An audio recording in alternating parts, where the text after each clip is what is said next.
Welcome to the Catch 'em and Keep 'em podcast with Melissa Glenny and Mark Altman. We're here to help you hire, engage, and retain the best talent to help you make your vision a reality.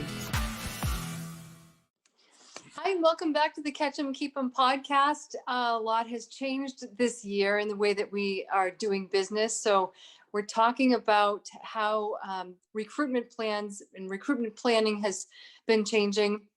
And Mark, I'm excited to talk about this with you because, goal setting really is one of the things that I've learned so much from you about. And as you can bring your wisdom to recruitment planning and goal setting for next year, I think our listeners are going to benefit a whole lot. Yeah, I agree. And Melissa, I want our listeners to pay very close attention today to my posture because my daughter got me this thing for my back that zaps me every time I slouch. So it's like a Pavlov's dog response of some kind. So I want our listeners to notice I'm very straight up today. So when we talk about recruiting, I'm very locked in and focused. Well, I was just going to ask you, who has the control for this? Is it Oh your my daughter? God.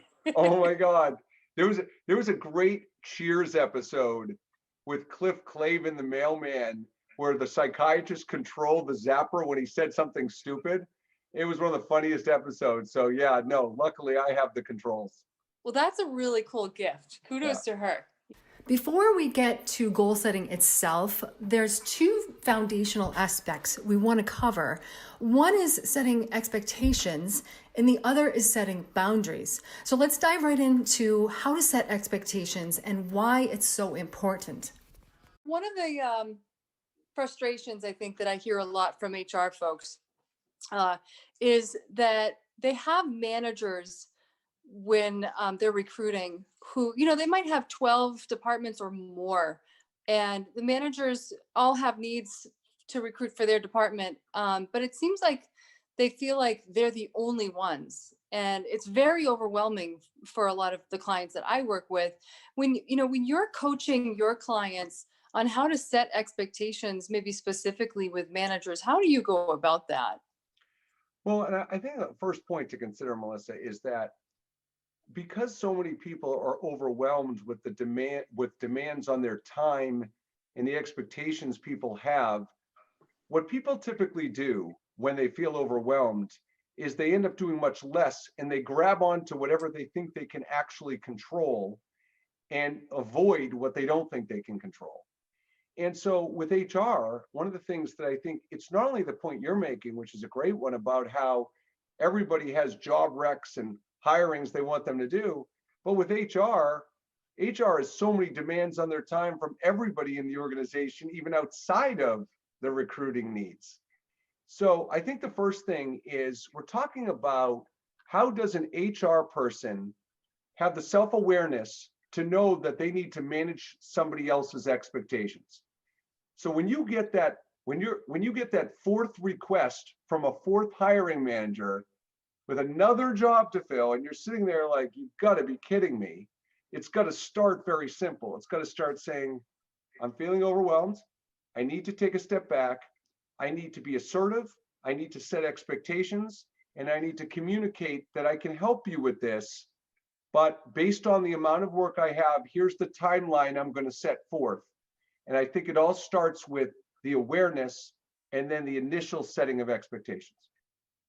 Yeah, I agree. And Mark, I think that there's another point that I've uncovered when I'm working with my clients, and that is the support and the involvement from the upper management. I'm in some circles of recruiters and talent acquisition folks where we share best practices, and some things that I've heard that were really impressive to me were kind of centered around the agile methodology as applied to recruitment. And I think for things to really work, when you have a lot of recs and you have to be able to prioritize them, how we always talk about transparency, and it doesn't work. This won't work if you are thinking and talking about recs as, we need a person to fill this seat who has a certain experience and a certain qualification.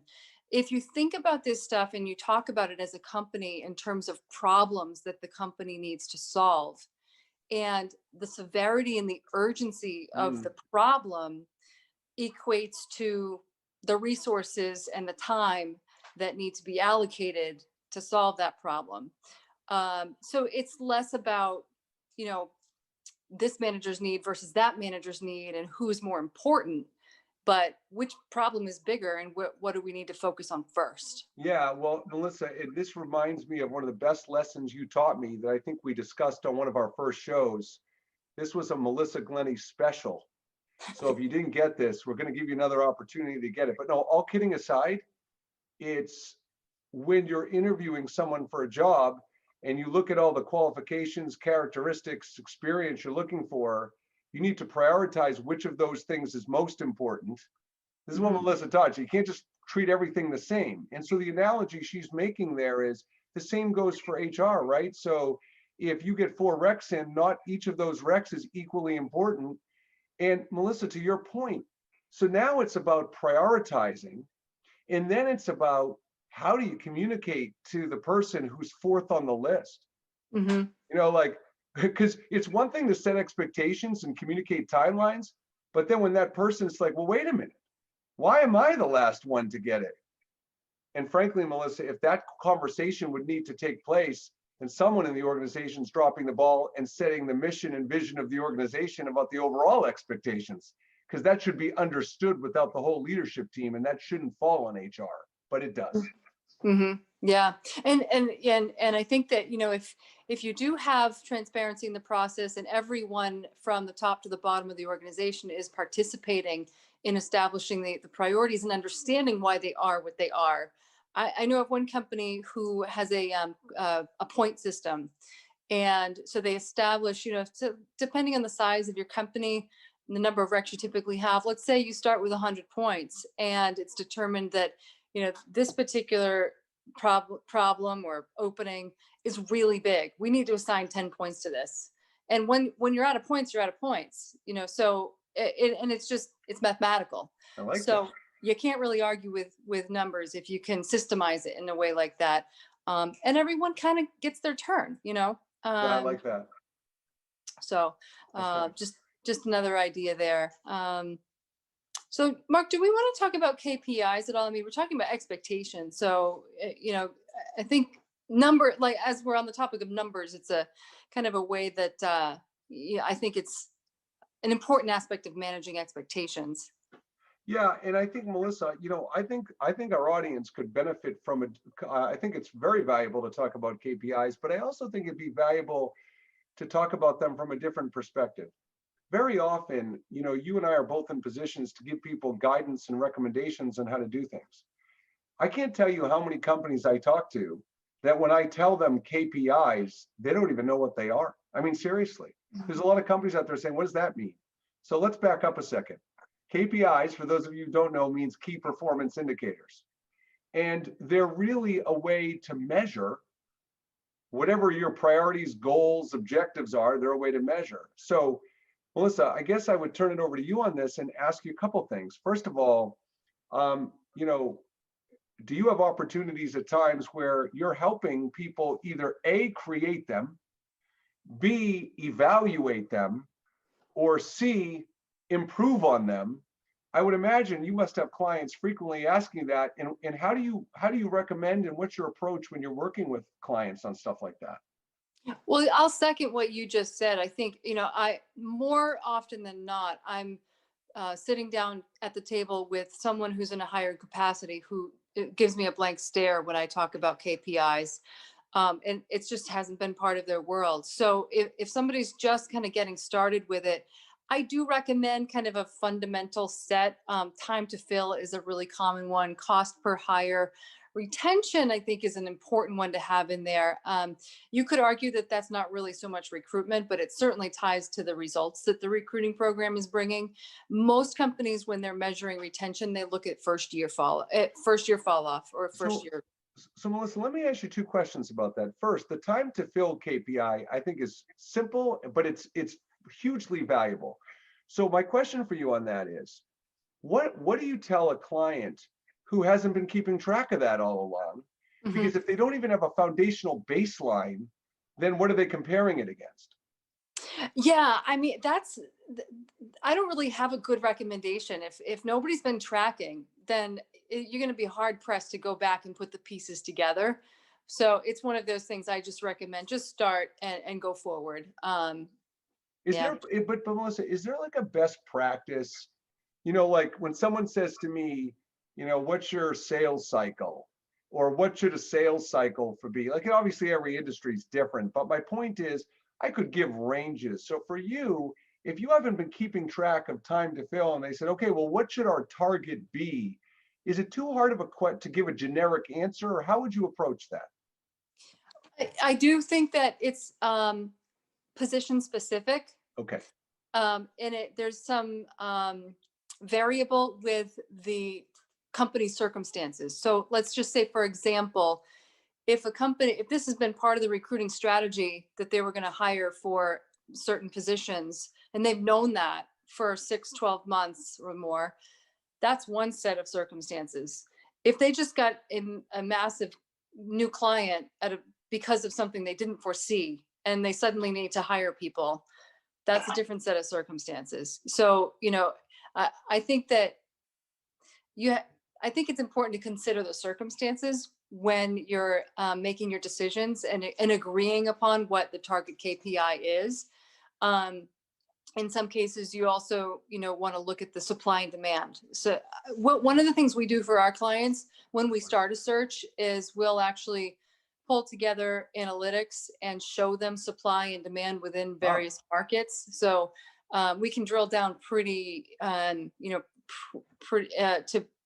a pretty precise level to show them how many people there are in your market who we can recruit and how many other openings are there in your market that are currently competing for those people. so Melissa, you just gave me a big light bulb. So when you do the supply and demand thing, the very way we started this podcast today is we're talking about setting expectations. So when you do supply and demand, that's exactly what you're doing. You're educating them, you're setting expectations on what the market looks like. How many, in your experience, how many HR or recruit or hiring managers are doing that with the people that request the job recs to set expectations? How Mm-hmm. many are doing that? And if not many, is that something that they seriously should be learning from you how to do? Because that would seem to be a very powerful way to set expectations. It really is. I mean, and to be honest with you, Mark, I don't know any HR person. I have no clients that have access to this. Um, our industry has become more and more technical in the time that I've been in it. And so I think that recruiters today or staffing agencies are accustomed to doing a lot more with business analytics than what you see in the human resources office. And frankly, I mean, HR already has so much on their plate that I don't know that I would even recommend that they attempt having another arm that's analytics, right? Well, and what's so funny about this to me is, and I have a really funny analogy to make here. So before I met you, when I had used staffing agencies in the past and they didn't fill my job in 30 days, I never saw a supply and demand report. So I was just stewing in my office going, well, what the heck's the matter with these people? Mm-hmm. It's 30 days and they don't put any quality candidates in front of me. And on the flip side, the CEO who's breathing down the neck of the HR person going, listen, I told you I needed this filled 30 days ago. What's going on here? That to me seems like an incredibly important step to educate internally and to educate the client externally, because otherwise people have their own vision of how quickly and what should happen, and they're just basing it off of nothing. Yeah, I mean, if you don't have the facts, then you don't know what you're working with. So I think that's an important one, is being able to establish, agreeing upfront with a manager based on the knowledge that you're able to present to them to educate them, agreeing on, what a reasonable timeline is and what to expect. I think just saves a lot of frustration on everyone's part. Well, yeah, and Melissa, my analogy is when you ask someone in a sales interaction, what's their budget? What I always teach is most people's budget is completely arbitrary and not thought through. So if you were to say to someone, well, what's your budget for recruiting? And they say, oh, it's $40,000 a year. Okay. And let's say they wanted you to find 10 people for them. And you're sitting there thinking to yourself, there's no way we're not going to be able to find 10 people for $40,000. Well, most salespeople would get agitated that you told them a budget of $40,000 is realistic for 10 people. What I would do, and I teach, is I say, well, how'd you come up with that number? Mm-hmm. Right? So Yeah. when the CEO walks up to the HR person or an executive of the organization and says, I gave you this 30 days ago, how come you haven't filled? I would have the HR person very kindly and respectfully and assertively say, well, why did you think it could get filled in 30 days? Right. Right.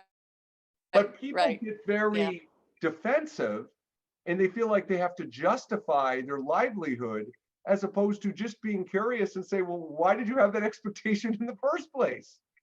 That's such a great point. Right? Yeah. So but boy, that analytics, supply and demand, man, I'm going to be thinking about that a lot. Like, that's huge. Mm-hmm. Yeah. I mean, that's where it all starts. You have to know what you're working with.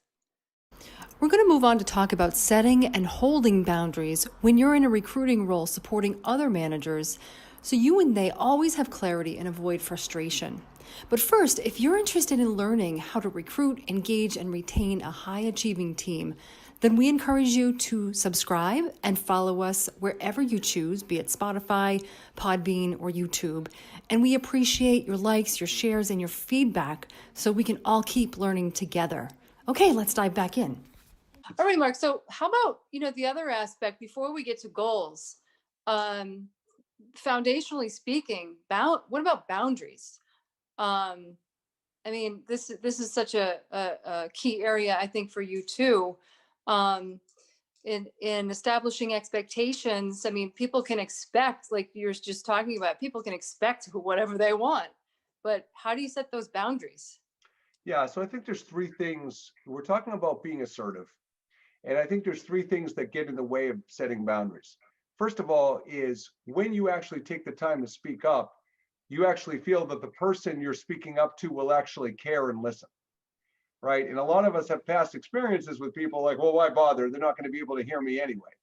So there's the belief that speaking up will actually matter, okay? The second thing when it comes to setting boundaries is, and I even caught a leader doing this a couple of days ago, Melissa, is they confuse assertive and aggressive. Speaking up and speaking up for what you believe, your ideas, your thoughts, your feelings is not about whining, complaining, being hostile, being angry, resentful. No, it's just with good word choice, really good tone, good, positive, healthy body language. You just look at the person in question, say, hey, can I talk to you? Totally understand why this is important. It's just with the constraints and the demands I have on my job right now, I'm not going to be able to do what you're asking me to do, but let's try to collaborate and come up with a plan B. And if you're listening to this podcast, it seems so obvious, right? Like, just have the conversation. It's easy. But if it were that easy, people would be willing to advocate for themselves and, and have assertive. And frankly, Melissa, one of the hardest things I see in organizations is being assertive when managing up. Because the third thing that gets in the way is you don't want to disappoint people or let them down. So you take on more than you can handle because you don't want people to judge you for having to say no or letting them down. So there's so much psychological and emotional stuff that gets in the way of setting boundaries. But the second you take past experiences that have been negative and let that discourage you or control your motivation to set those boundaries, you've already lost, because every person's different and every outcome's different. But once you give up, you start to rationalize that there's no hope with anybody, which is not true. Yeah. Mark, I mean, this is such an interesting area for me because I think boundaries personally is something that's always been a struggle for me. The visceral responsive is like, if somebody asks for something, then it must be reasonable because they're asking me for it. And one other quick thought on that. So part of the problem too is that when you ask someone to do something, most people have so much on their mind and their plate. Like if I ask you a favor, Melissa, when I ask you that favor, I'm not thinking, geez, I wonder what else Melissa has to deal with today. I'm thinking, hey, Melissa, I need a favor. Yeah. So, and that's not being insensitive. We just get caught up in our own worlds. So I think part of the challenge is that sometimes when people push hard on you and ask you to do things that you may consider unreasonable, it's just because they haven't thought it through. It's not malicious. They're Yeah. just caught up in their own responsibilities and role. And that's where by you being assertive, you may disrupt and educate them and go, oh, you're right. I didn't even think of that. I forgot how much you had to do. You know what I mean? So there's that too. Yeah, yeah. I think that, as this relates to HR and recruiting, I often will reflect when I'm finding myself kind of maybe getting pushed around a little bit by a hiring manager, Mm, mm, and feeling like the onus is all on me. I got to fix this. And so I'll kind of reflect on like, okay, how is this happening that I'm in this position where I know I'm being asked to do something that's not reasonable, and for some reason I'm just going along, right? Um, so I have found that there are some tricks in building the expectations into the system or into my process, where it kind of takes the pressure off me to be assertive. And I'm not mm. suggesting this to cop out on being assertive, but as I'm working on it, right? building things into my system where it's just expected from the get-go that if you want X from me, then you need to provide Y to me. And it's the give and take, right? Just trying to get that rhythm established. I'm just throwing that out there because I have found, and I'll give a quick example. Mm. When managers, one of the most frustrating things as a recruiter is a manager will pick up the phone, they'll call and they'll say, I need this. And they give you 3 sentences. And then you're supposed to know everything they're looking for. And I'll say, well, okay, well, let me get some more clarification. They say, I'll know the person when I see them. Just bring me candidates and I'll tell you who I like. And that's the worst position to be in as a recruiter. So I'm just suggesting that in that kind of a case, what we've done is we've created a template where, what an HR or recruiter inside of a company could do is say, great, fill out this requisition form, send it to me, I'll review it and we can get to work on it. Just as a quick example. Well, and just to add one final thought to that, before we get to setting goals, I think what you're talking about is probably the biggest aspect of setting boundaries, and I call it a resignation mindset. Because when someone pushes on you to do something, and your reaction is "Ugh, something else to do, Mm. you kind of throw your hands up in the air and you just accept it and take it, right? You have a choice. You can speak up. But if your default reaction is you don't feel comfortable speaking up or you don't feel confident speaking up, then you're making that choice to create that difficulty for yourself. So, where you would like other people to set expectations with you, it's reciprocity and it goes both ways. And Melissa, talking in our final segment about setting goals, um, where are you seeing the holes when it comes to setting goals and some of the challenges we're facing with setting goals? Well, I think, in terms of recruiting, a lot of times the recruiters and the managers that I'm working with, they really just get hung up with, I've been looking for this talent and I can't, it's not out there. It's like, I don't know if you ever have anybody in your household who's looking for something in the refrigerator and they're like, where did it go? It's not here. It's not here. And like, you get up out of your seat, you go over and you pick it up out of the refrigerator. Like, yeah, it just wasn't where you were looking. They get they get looped in this, I get stuck on a loop, right? Where they've concluded that it's not possible. And then how do you set goals at that point? I mean, if you don't believe that it's possible, then it's a dead end. Well, it all starts with my 14-year-old son whose peripheral vision extends to directly in the absolute only space in front of his eyes in that moment. So the incremental goal I set for him is look to the left and look to the right. Let's start with that. So Yes. all kidding aside, yeah, setting goals is really interesting because when you feel, there's an expression I use often these days, when you feel hopeless and helpless, right? When you're trying to set goals, but you feel like, why? I can't get to where I want to go anyway. Anyway, why am I going to set these goals? And people are really demanding and hard on themselves. And to get from point A to point B is one step.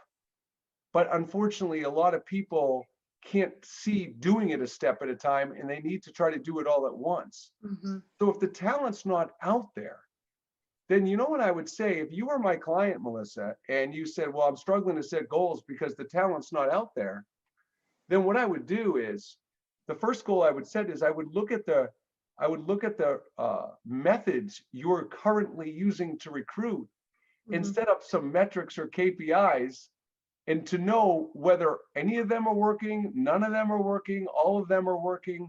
But you got to look in the mirror first. And I think it's so hard for people to break down processes into small steps Hmm. because it takes some critical thinking. But I think that's where it has to start.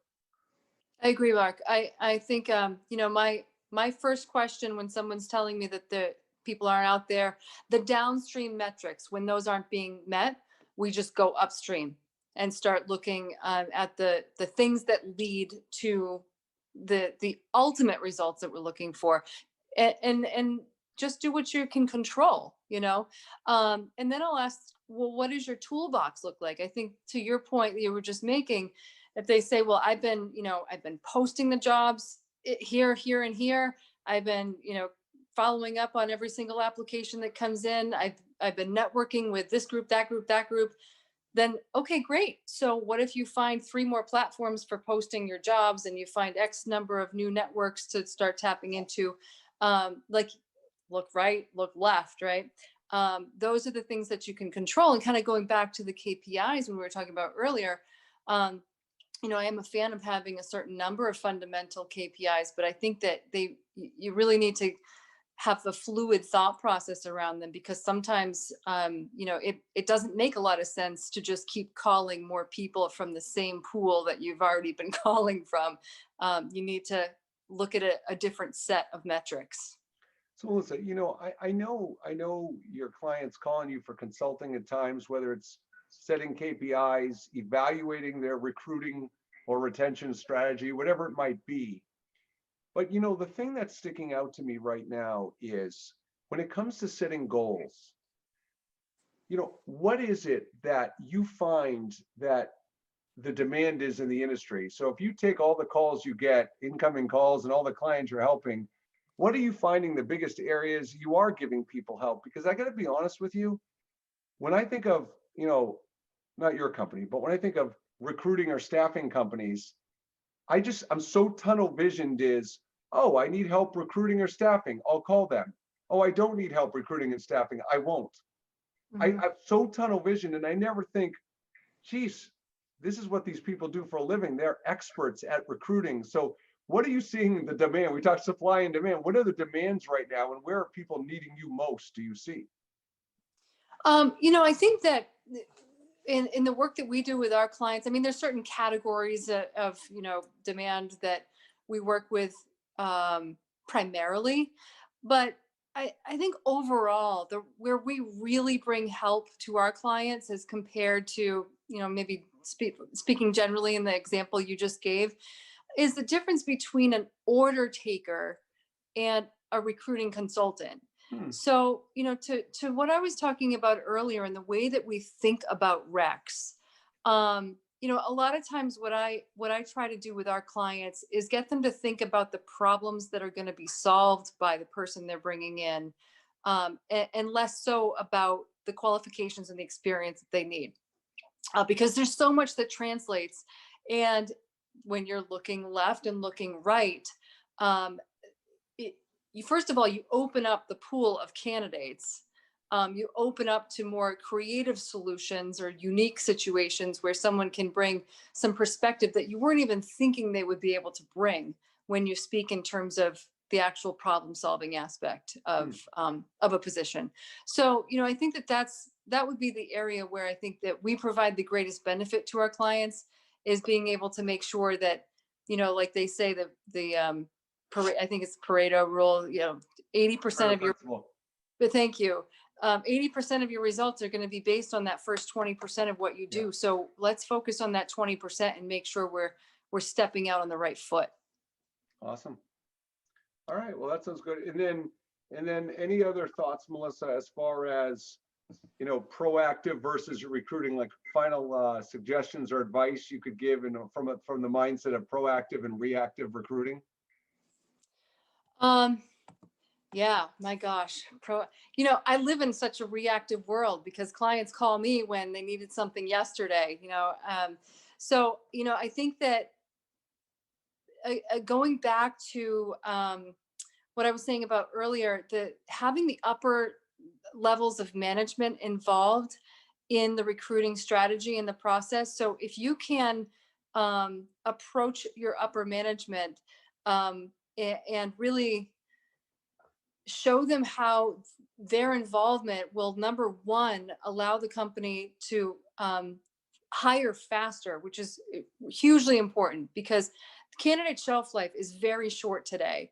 And there's a lot of time and money that gets wasted when there's any ambiguity in the process and any lag. I mean, literally, we've seen candidates go off the market in a day or 2 days from the time that we first interviewed them. So the more cohesive and the more the strategy can be proactive from the involvement of the upper management, I think that you really position yourself to be successful that way, and to keep it centralized and avoid kind of rogue spend. I don't know if people know what rogue spend is, so I'll just explain quickly. In our industry, we refer to that when it's managers who are in a situation where they gave a rec to HR and it's been a month or 2 months and they're not hearing anything from HR. So they just call an agency and they're like, I need this person. So next thing you know, somebody in the company is getting an invoice for $10,000, $15,000, $20,000. And it's too late at that point because the manager has already engaged an agency and it might not have been something that would have been given a blessing to. And so, that's why I just say that I think that being proactive and really making sure that there's a streamlined process that has the involvement and participation of everybody from the top to the bottom, from the top to the bottom of the organization. That's fabulous. Good stuff, as always. Yes. Well, thank you so much, Mark. I learned some nuggets today, and I'm really going to be thinking about boundaries because I think that you shared with our listeners some really good information about maintaining boundaries and doing so in a way that's respectful and comfortable. All right. We'll see you next time. Till next time. Thank you. All right. See you, Melissa. Thanks for joining us on the Catch 'em and Keep 'em podcast. Don't forget to like, share, and subscribe so you don't miss us next time. In the meantime, remember that engaging your people is a daily task and recruiting is a process, not an event. If you need help, just ask. Connect directly with Melissa at franklinprofessionals.com and Mark at mindsetgo.com.